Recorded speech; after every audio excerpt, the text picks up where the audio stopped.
we inform. Religious freedom is about people of faith being able to live out their faith, live out their convictions, no matter where they are. We equip.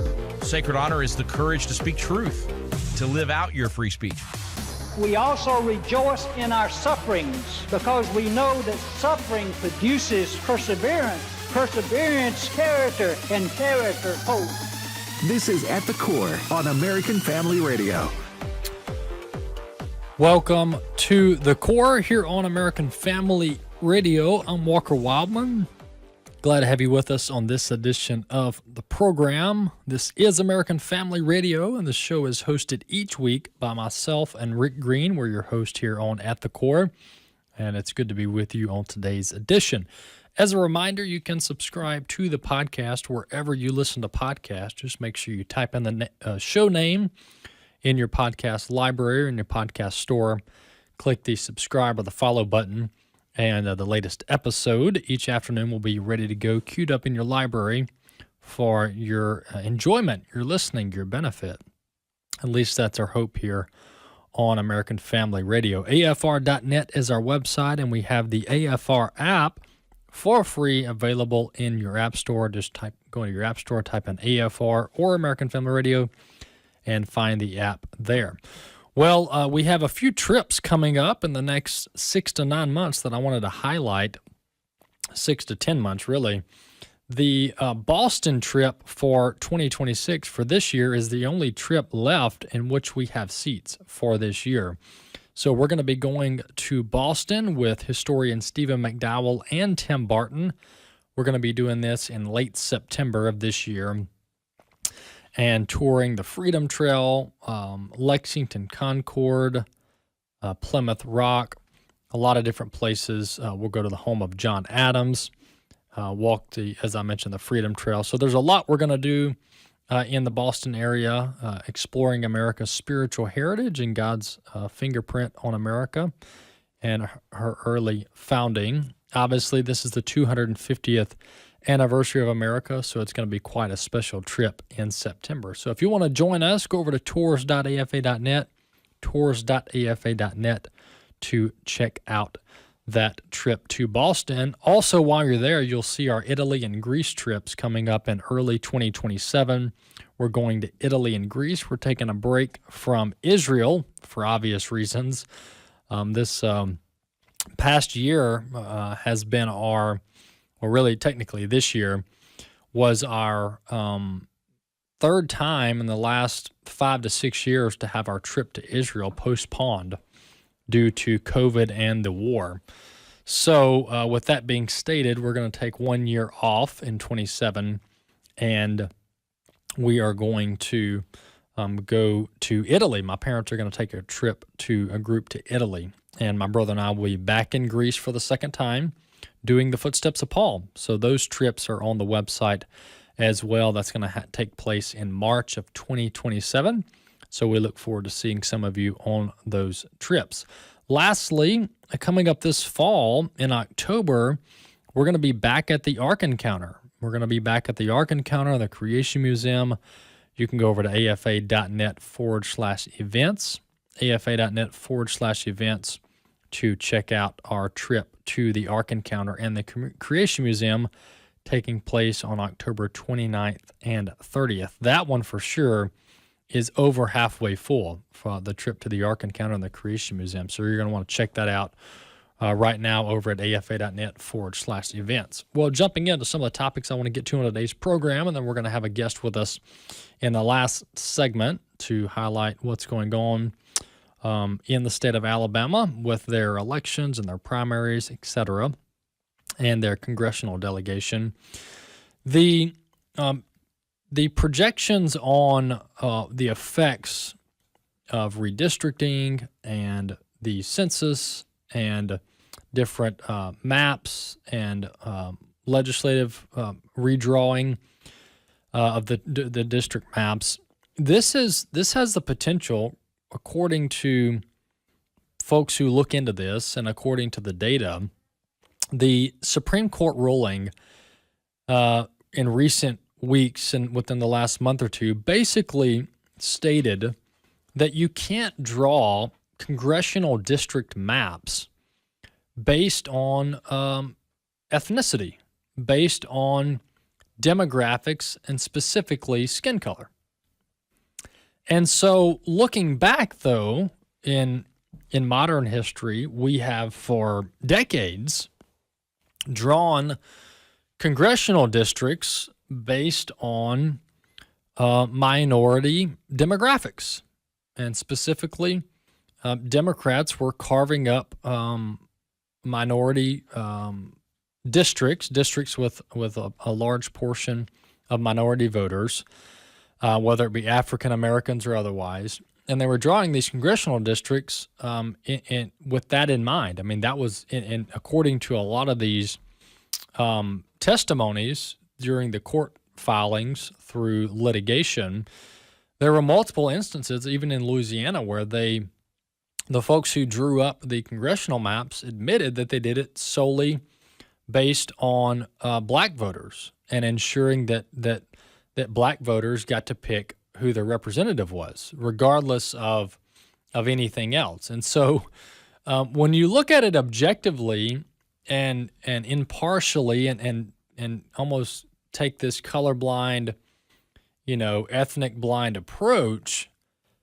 then it's so wrong what we've been doing in this country. And in some degree, there is a piece of me that understands some of the thinking here, some of this post-civil rights thinking. But at the end of the day, the civil rights movement had morphed into something more than just equal access to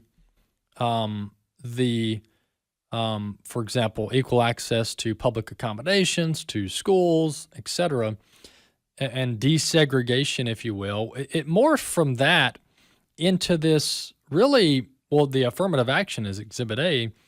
It morphed into this almost counter-racist movement where instead of, the history of the white man being, hateful and racist, it turned into giving minorities this license to discriminate against whites. That's what this has turned into. And the drawing of the congressional maps is almost Exhibit A of this, where you disenfranchise a large majority of white voters simply because of the way the courts had allowed these congressional districts to be drawn. Nonetheless, it brings us to this point where, back to my original point, when you look at how we've been operating as a country the last 40 to 50 years, where we've been, drawing these congressional maps based on folks' skin color, it's so wrong, and it just doesn't make sense objectively, and that's not how a country should be run. So the Supreme Court recognized this in a recent ruling. So we're going back to the drawing board. This is where the whole redistricting conversation comes up. And the Democrats are in a lot of trouble here, and I'm not the only one stating this. I'm going to play a clip here of Stacey Abrams. And Stacey Abrams, the former gubernatorial candidate from Georgia, here is talking about how between the redistricting and the census data, the Democrats could lose hundreds of legislative seats around the country. They could lose nearly 20 congressional seats in the House of Representatives over the next, let's say, 4 to 5 years. And I'll explain more about this after, but let's listen to how concerned Stacey Abrams is about Democrats losing control at virtually every level of government. Clip 2. Stacey, could you talk a little bit about how this ruling will affect black representation, not only at the federal level, but at the state level? I'm thinking state lawmakers, county commissions, city councils. To what extent will this ruling affect representation and the representation, particularly of voters of color, at the levels below the federal level? Absolutely. And that's why I think this is such an important conversation to have at this moment. In a competitive authoritarian nation, which is what America is now, democracy is about ensuring that we have shared power and shared voices. It does not guarantee you victory, but it guarantees you access. Authoritarianism, especially competitive authoritarianism, attempts to diminish your ability to use those same democratic institutions to your benefit.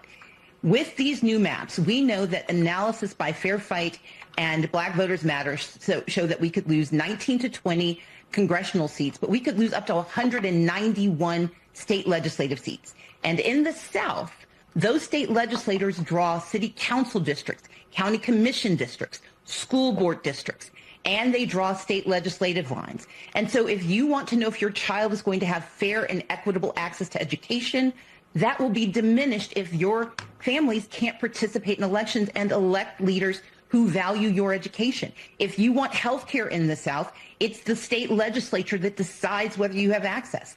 All of the things that disproportionately harm communities of color will now be decided by people who disproportionately dislike and vote against the needs of people of color. But what we have to remember, and this is why I started the 10 Steps campaign, this is a national fight. It may start in the South, but it has national implications. Progress that serves the most disproportionately harmed communities lifts everyone. But if we do not do so, if we allow the suppression of black and brown votes, we are harming their neighbors and we're harming the U.S. And that's why we cannot allow the South to be left behind. We need national intervention because they are starting in the South. But this is a national attempt to misuse democratic institutions to suppress all of the communities who fight for democracy in this country. This apocalyptic talk by Stacey Abrams, honestly, there's a part of her that's right in that the Democrats are in a predicament here and very likely to lose control on multiple levels of government for a long time, by the way, and we'll get into that. But you notice that this one-sided approach at talking about skin color, and it comes from the so-called civil rights movement that has morphed into this kind of Marxist tool to create permanent victims, and our inability to move on from it. I mean, for example, she just talked about these organizations. You've got Black Lives Matter, and you've got Black Votes Matter, I think is one of the organizations she mentioned. I mean, can you imagine if we had a group, the White Votes Matter, or the instead of the ACLU, the Advancement of White People organization? This would be unacceptable, basing organizations and political movements based on skin color, because that's what we were supposed to move on from through the civil rights movement, is this colorblind society, to quote Martin Luther King Jr. But instead, the left have latched on to this former civil rights movement, turned it into a Marxist movement, and they're the least colorblind of them all. Everything's black and white and brown and Hispanic and non-Hispanic. I mean, everything is broken down by skin color and ethnicity. But we're not supposed to be living that way according to their own standards and according to what's right. But instead, here we are. And they've been drawing, when I say they, I'm talking about the Democrats, okay? They've been drawing congressional maps based on skin color so that they could get their friends, the Democrats, in power, because they know, just statistically speaking, that the majority of minorities, the overwhelming majority of minorities, vote Democrat. That's a fact. All right. That's not has nothing to do. Well, it's more of a cultural thing than it is skin color. But nonetheless, that is simply a statistical fact that minorities have traditionally voted Democrat, at least in modern history. OK, and so Democrats have been drawing their maps looking solely at the skin color and the ethnicity of the voters to know whether they're more likely to win the elections or not. All right. And we're not supposed to be doing that in our society, is drawing up maps in congressional districts based on skin color. And the way you can kind of test this approach, on whether it's right or wrong, is you just say, what if another ethnicity were to do that? What if whites or Hispanics were to draw maps to favor, their most likely way to vote? Then people would go, no, you can't do that. You can't do that. We're not supposed to be, picking winners and losers based on ethnicity. So this is where we are. But the moral of the story here is that between the redistricting at the state level and the U.S. Census data that's going to be collected in 2030, Democrats are in a serious predicament with the likelihood of losing up to 20 congressional seats, nearly 200 state legislative seats, and nearly 20 electoral college votes. This could be a huge blow to the Democrat Party. We'll be back. If we lose this cultural war, we're going to have a hedonistic, humanistic society. Discover the story of the culture warrior Don Wildmon and how he went head-to-head with Hollywood, Playboy, the homosexual agenda, and the Disney empire. The movement Don started continues today as AFA fights the attack against truth and righteousness. Watch Culture Warrior and join the fight. Visit culturewarrior.movie. At the Core podcasts are available at afr.net. Now, back to At the Core on American Family Radio. Welcome back to The Core here on American Family Radio. Glad to have you with us on today's program. Well, the situation with Iran is still ongoing. It's obviously at this point, it's over 2 months, going on 3 months. As far as the timeline here, which in the grand scheme of politics in our country is a relatively short time frame, but for those that have been tracking this, it does seem like an eternity. Nonetheless, the situation at this juncture involves basically two elements. Just keeping this at a high level, and then we'll play a couple clips and talk more about this. But nonetheless, the situation with Iran pretty much is summarized at this juncture with Iran still having nuclear material, enriched uranium, that they've even admitted that they have enough to create 11 nuclear warheads. Those are their words. Those are not Israel's words or President Trump's words. Those are the words of Iranian representatives at the negotiations a month or two ago. And then secondly, the Strait of Hormuz and the persistent attacks on surrounding nations, including the U.S. and our allies in the region, and Israel. Those are pretty much the two main topics of negotiation, with Iran insisting on maintaining their nuclear capabilities, refusing to turn over the enriched uranium, and then secondly, Iran continually harassing and terrorizing commercial shipping vessels in the Strait of Hormuz. They've sunk multiple commercial vessels. They've attacked U.S. vessels through the Strait of Hormuz. And so that's a very, very big deal. And we'll talk a little more about that here shortly and what's actually going on there on the ground, or in this instance, actually on the water. As far as President Trump, he's shown great restraint here. Look, the U.S. started out very strong, very aggressive on the military campaign. And the U.S.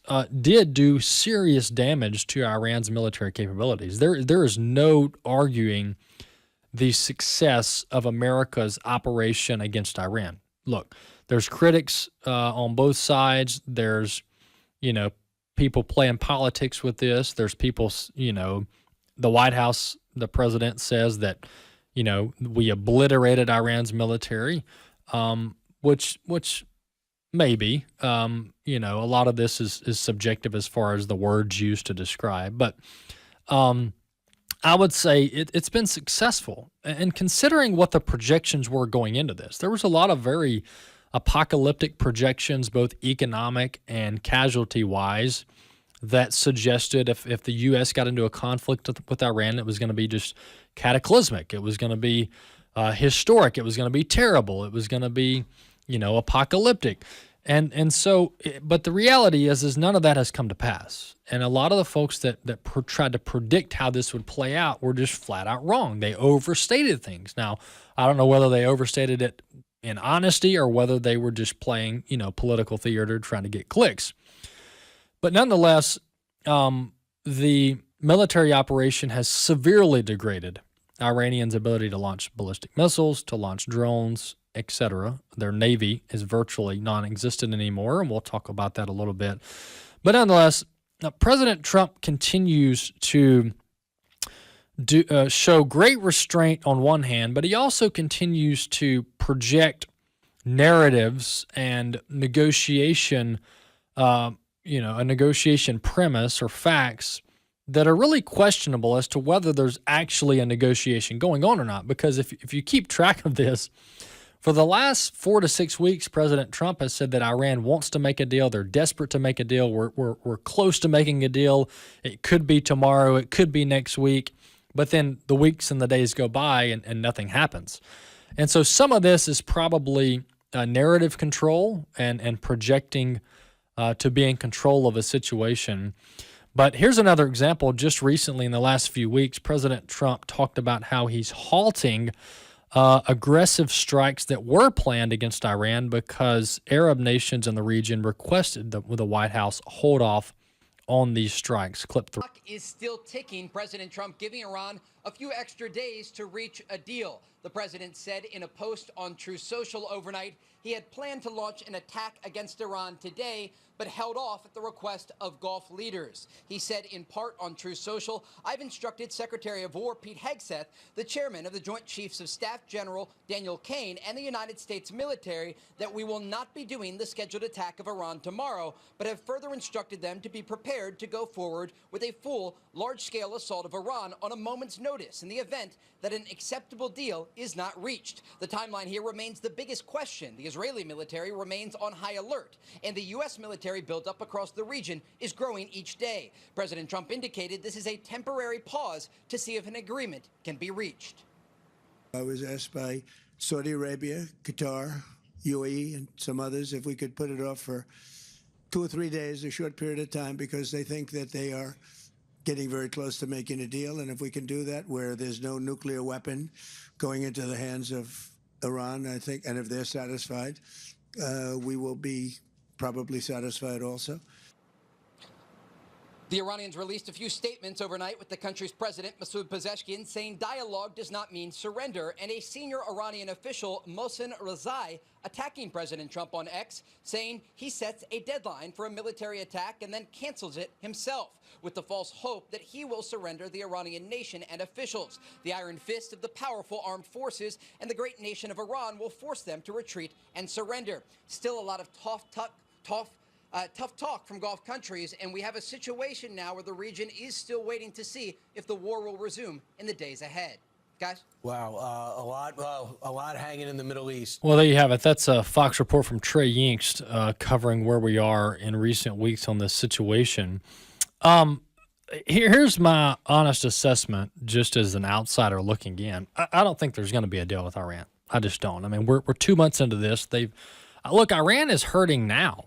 They've been hurting. So this notion that there's, quote, more pressure to bring on Iran, folks, that's just not accurate. You can't keep saying that, oh, we can do more. We can corner Iran. We can metaphorically put our boot on their neck. We can just squeeze them. Folks, these are ideologues, okay? These are religious ideologues that believe in a false God, and they think they're going to get virgins when they get martyred. They think they're going to go to heaven and get, X amount of virgins when they get martyred. That's their viewpoint. So they're religious fanatics they're not rooted in common sense. They're not rooted in objectivity. They're not rooted in even self-interest. Self-preservation isn't a thing for these folks. That's why they do suicide vest.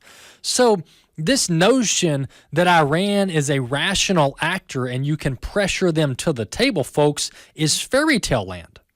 And I don't know when the talking heads in the media and even when some in the White House are going to figure this thing out. There is no deal to be made here. There will not be an Iran deal, okay? Is the only way President Obama got them to the table was to send them billions in cash. And that was probably a stretch to get them to the table. So I just think, look, we're over 2 months through this, going on 3 months, and it's the same thing every week. Folks, there is no deal to be made here. Iran is not coming to the table. Even the president admits that he's not even sure who he's negotiating with because they've all been assassinated through military strikes. So, but that's not a doom and gloom assessment. That's just, hey, we got to figure out another path here, which I think there are multiple paths to get through this and for the U.S. to ultimately declare victory. But it's not going to look like your traditional, like a peace treaty, or Iran and the U.S. and Israel all meet and have a big summit and we all sign the peace deals. It's probably not going to look like that. It's not going to be pretty. It may not be finite or like have a definite time frame on it. But nonetheless, that's where we are. And I wanted to read this latest report of what happened in recent weeks in the Strait of Hormuz, because this is important when you're looking at the overall assessment here and the likelihood of reopening the strait. Let me just tell you what this gentleman, Jim Bianco, put out. He's a economic researcher, puts out excellent information. But this gentleman, and we'll link to this in the show notes, Jim Bianco put out a post saying, opening the Strait of Hormuz is not just a matter of will. We don't have a sustainable military answer right now because we don't have a defensive shield against asymmetric warfare, cheap drones and missiles, as Ukraine has against Russia. When the U.S. launched Project Freedom roughly 3 or 4 weeks ago, 3 guided missile destroyers were sent through the strait to escort commercial shipping. The Navy came under a sustained barrage of Iranian drones and missiles and intercepted 100% of the attacks. Yet the defensive effort after just 2 days was extraordinarily resource intensive. It nearly depleted the missile magazines of 2 guided missile destroyers and required support for more than 100 aircraft. It cost an estimated $50 to $100 million to just get 2 commercial ships through safely over 2 days. This model is completely unsustainable beyond a brief demonstration. The U.S. cannot realistically guarantee a perfect interception record against repeated sustained barrages. All it would take is 1 drone or missile getting through, and the images of a burning American warship would be a major political disaster. And so this is a post by Jim Bianco that I'll link to. But his assessment, I believe, is fully accurate. That's what happened because President Trump called off Project Freedom within hours. He announced it on the weekend, and then by Monday morning he said, whoa, we're not doing this anymore. And he tried to blame Arab nations, saying they requested him pause it. The fact of the matter is that our U.S. military did transit the Strait of Hormuz. We did escort a couple ships through the Strait of Hormuz, but it wasn't without cost, and it wasn't without risk. It was a very risky maneuver. We thankfully did it successfully. No U.S. assets were damaged. No U.S. military members were harmed. So in essence, it was a success. But the problem is can you do that day in and day out? And what this gentleman, Jim Bianco, is saying is you just can't do that. You cannot spend $50 to $100 million over a 48-hour period and do that for weeks and months to no end. And not to mention if a commercial passenger vessel or a U.S. warship is damaged, that's not going to be good, not just from the lives that are harmed, but also from a political vantage point. And so what we're beginning to realize, and more people need to acknowledge this, is that Iran has the Strait of Hormuz closed, all right? Despite the fact that we have depleted and severely set back their military on land, their ability to project military power in the strait is still a thing. And it's such a presence that even the U.S. military is not transiting the Strait of Hormuz because of the sheer risk of lives lost and damage to our assets. And so out of all of this, pretty much the only leverage that Iran has left is the Strait of Hormuz.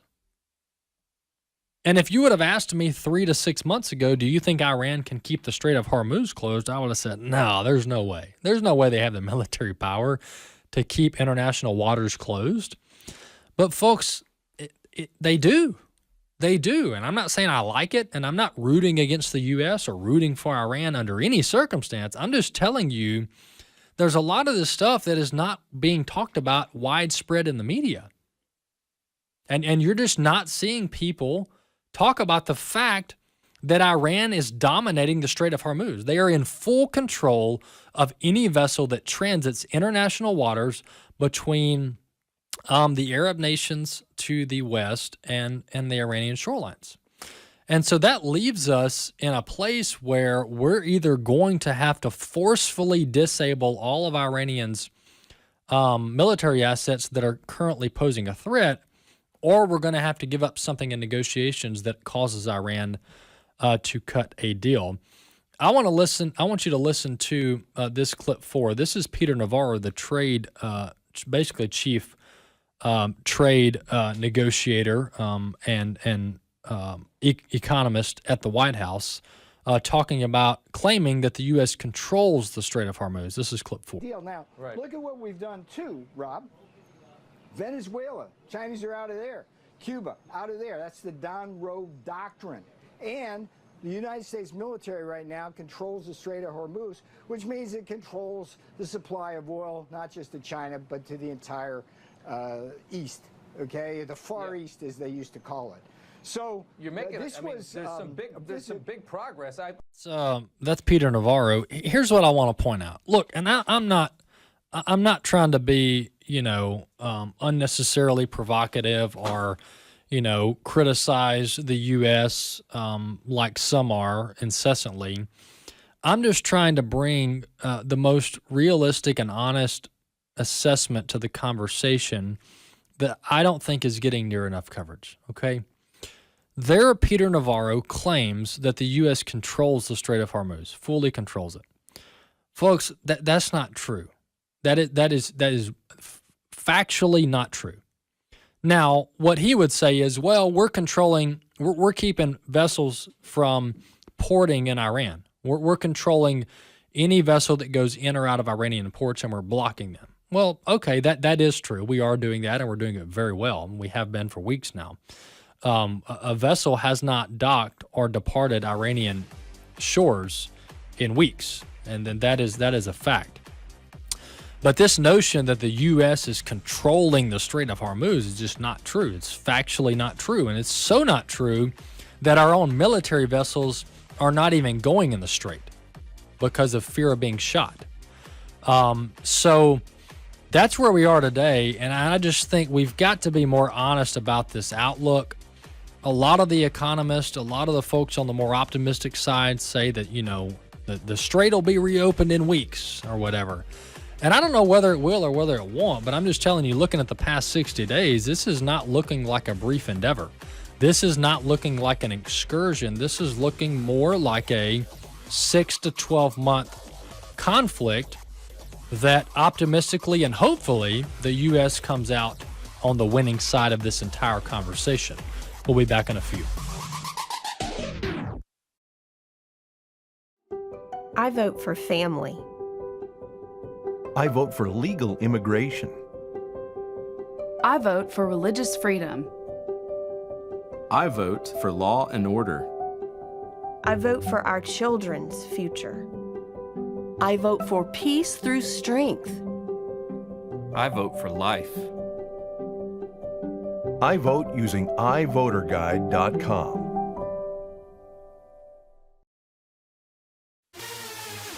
At the Core podcasts are available at AFR.net. Now, back to At the Core on American Family Radio. Welcome back to the Core here on American Family Radio. Glad to have you with us here on the program. In the past, and we try to do this on occasion, we try to highlight representatives or lawmakers and governors and state officials that are fighting for the things that we believe in and doing good work in not only state capitals, but the U.S. Capitol as well. And there are many of them out there to highlight.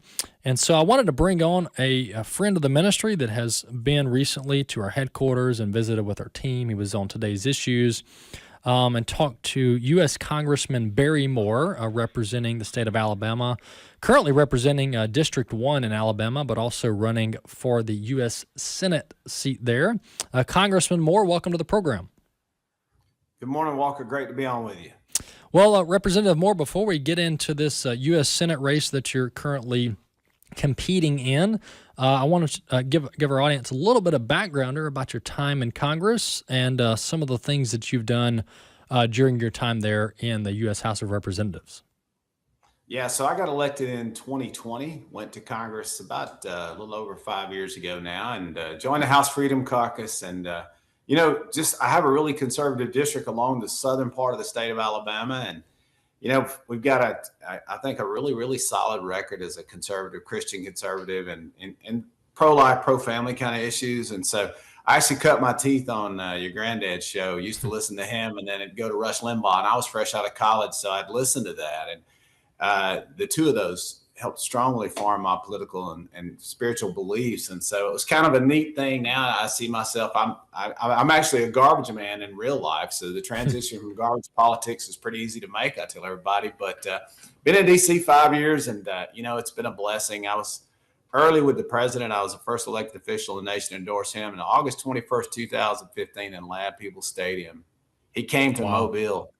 And I was in the state legislature. I'd served 2 terms and kind of term limited myself. I was getting ready to go to the House. And this guy, Donald Trump, was coming down from New York, and there were a lot of people in that primary. But Heather and I we got a piece about endorsing a guy from New York City because they knocked on the door. So would any of y'all be willing to endorse? And we went, prayed down the hall, got a piece about endorsing this guy who didn't have a chance. I think there was a 1% chance that he was going to get that nomination. And he ended up winning the thing. And so we were the first elected official in the nation to endorse a guy who didn't have a chance. And so been with the president for 11 years in the fight. His team asked us to run for Congress, and we did that. And the Lord's been faithful, man. He's been so faithful.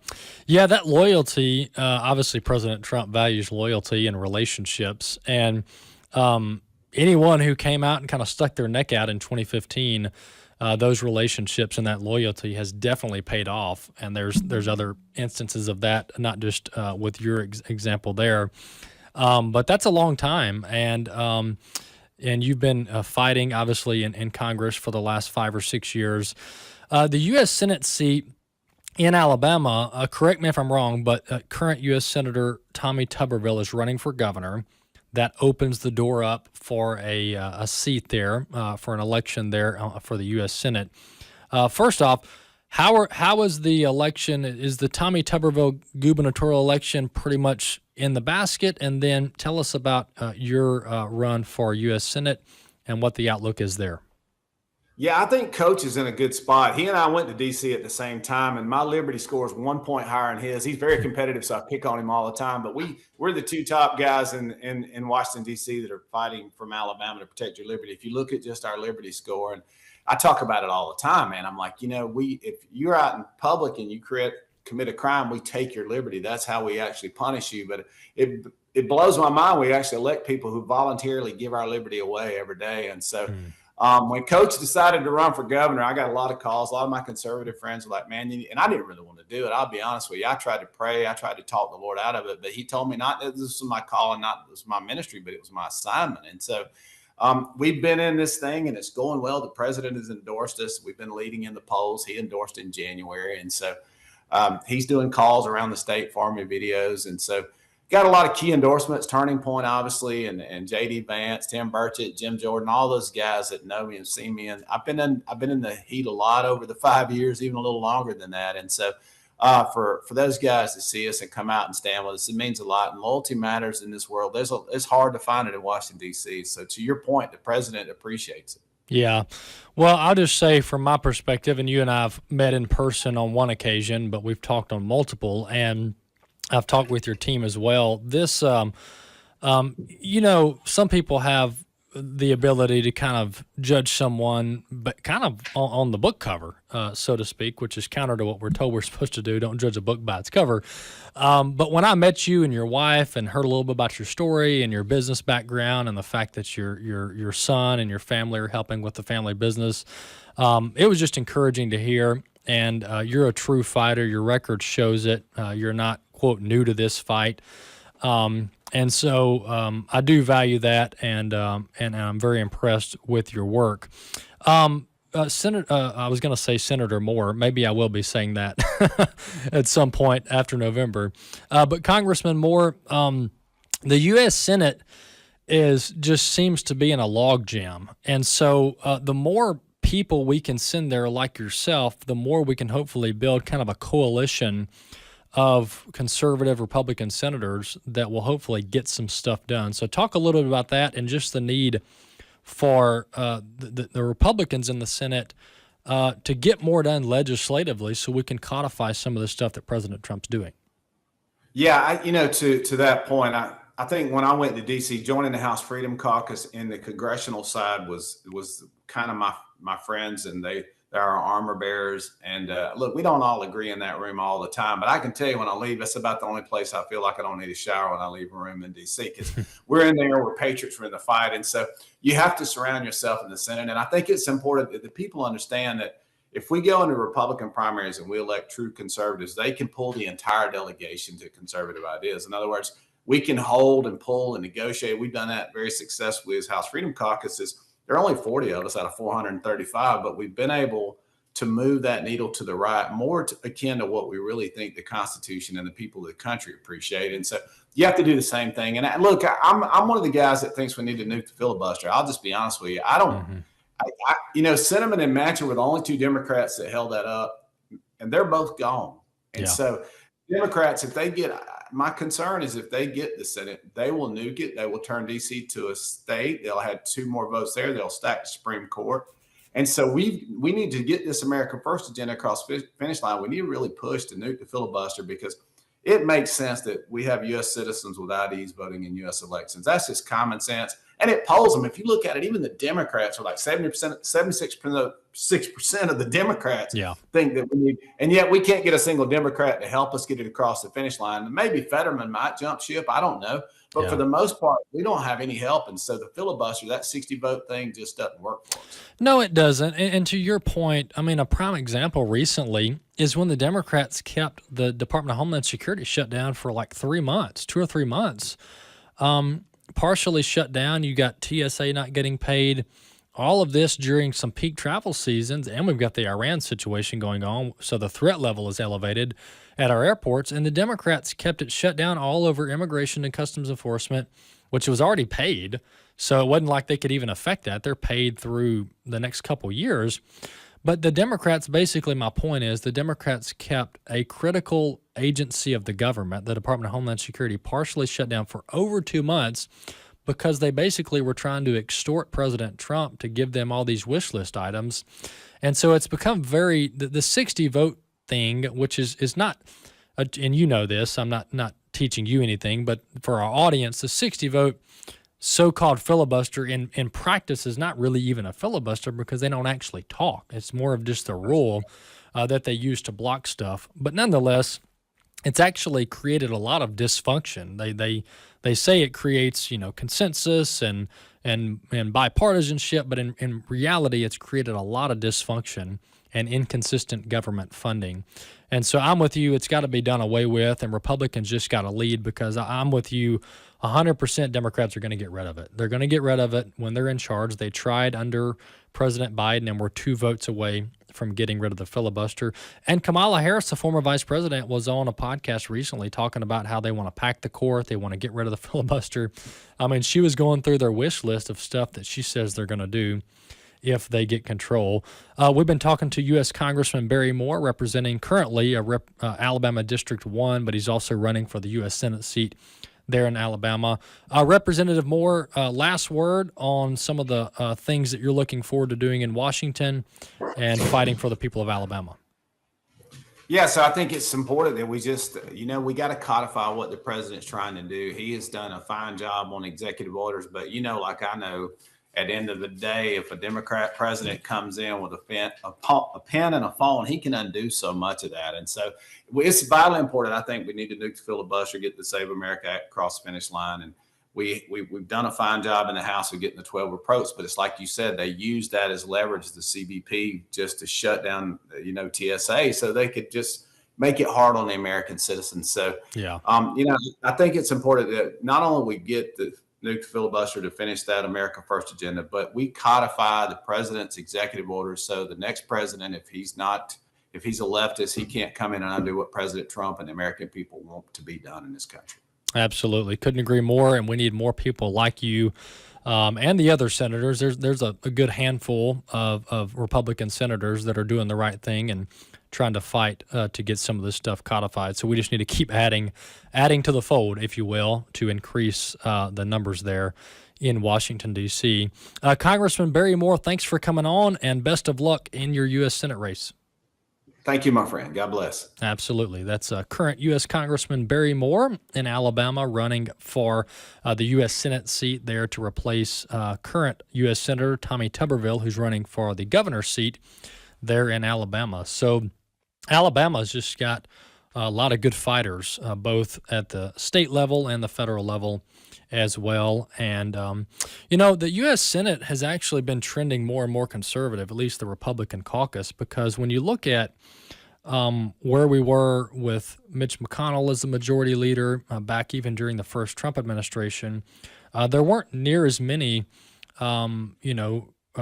Freedom Caucus types in the U.S. Senate, even though the Freedom Caucus is over in the House. But those kind of people, there weren't really a lot of them. But now we saw with this Senate Majority Leader election with John Thune, and then you had Rick Scott from Florida also running for that position, we saw like 10 or 12 holdouts, 10 or 12 conservative Republican senator holdouts that were really concerned about Thune being the leader and really wanted someone like Rick Scott. And I understand, look, when you're looking at 53 senators and you've got 12 holdouts, I understand that's just not a whole lot.